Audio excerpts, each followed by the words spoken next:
Most beginners either train too little or way too much. Some train once per week and wonder why nothing happens, while others train 6 days straight, overload their joints, get injured and quit. So the real question isn't just how hard you train, but how often you train and why. In this video you will learn how often beginners should train, why full body training is superior in the first months, how your goals, skills and street lifting changes your structure, and why copying random online workouts kills your progress. If you're starting calisthenics, the optimal frequency is 3 sessions per week. This isn't random, it's based on recovery capacity, nervous system adaptation and joint stress. Calisthenics is not just muscle training. It heavily stresses tendons, connective tissue and coordination. Training 3 times weekly allows full recovery, consistent neurological adaptation and strength progression without unnecessary overload. This is also why beginners shouldn't start with splits. A push-pull split sounds advanced, but it forces high intensity and volume per muscle group. In a full body session, you might do 2 pull-in movements, 2 pushing movements and 1 core exercise. In a split, you suddenly need 5 or 6 exercises per session, which increases fatigue and joint stress. Beginners don't need complexity, they need repetitions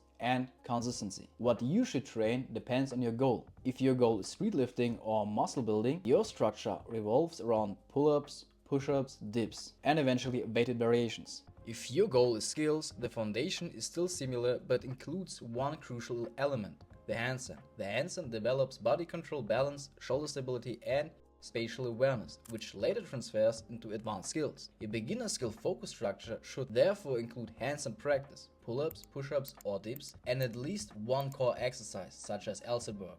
This foundation enables progression into handstand push-ups, front lever one-arm pull-ups or planche work. Without this base, advanced skills simply don't hold. Another major mistake beginners make is copying random beginner workouts online. 3 sets of 10 push-ups, 3 sets of 12 pull-ups, 3 sets of 6 dips. Sounds structured is bullshit. A 50 kg beginner and a 120 kg beginner can't follow the same training. For one, the reps might be too easy, for another, too hard or even impossible. Progress comes from training near your capacity and not from bullshit TikTok tutorials. By the way, I've made a full video about that topic. If you finish your sets without real fatigue or tension, you likely didn't create a sufficient stimulus. Without stimulus, there's no adaptation.